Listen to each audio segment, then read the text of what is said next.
Eu acredito que ainda estamos de uma maneira muito embrionária. Tá bom. Tá?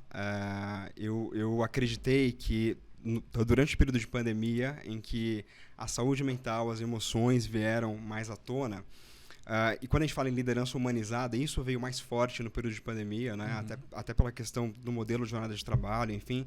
Então, as empresas elas buscaram isso, de tornar a liderança mais humanizada. O que é ser uma liderança mais humanizada? Ok, vamos trazer e tal. E eu imaginei que, a partir da liderança humanizada, o conceito de diversidade e inclusão, ele viria à tona como uma pauta mesmo estratégica aí na agenda dessa liderança humanizada.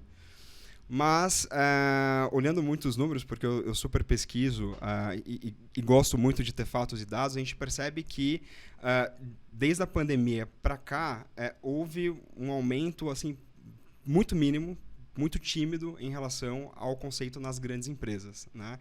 Então, falar de diversidade e inclusão, como você falou, é muito fácil. Qualquer um fala, qualquer um romantiza, mas a prática ela não acontece. Então, se a gente olhar, eu acabei de ver uma pesquisa recente da GPTW, que fala que em 2022 o tema diversidade e inclusão estava como pauta em 12º colocado na agenda da liderança.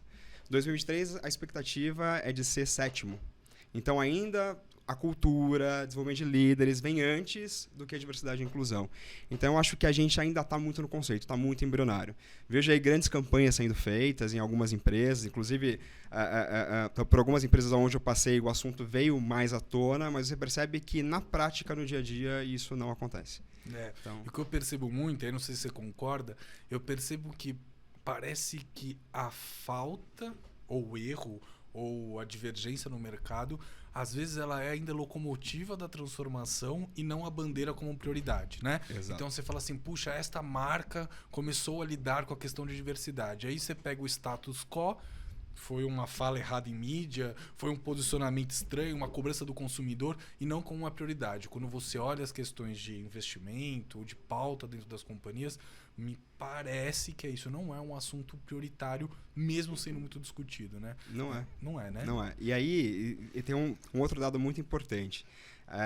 Se a gente considerar os líderes hoje, a maioria dos líderes da América Latina, você tem acho que 68%, segundo a última pesquisa que saiu ano passado, que acreditam que diversidade e inclusão deve ser prioridade na pauta da liderança de uma empresa.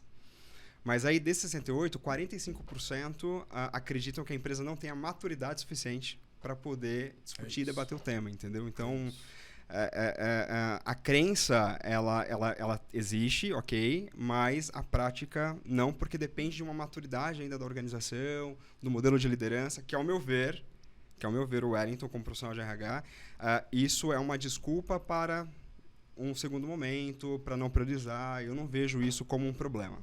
Tá? Essa é a minha posição.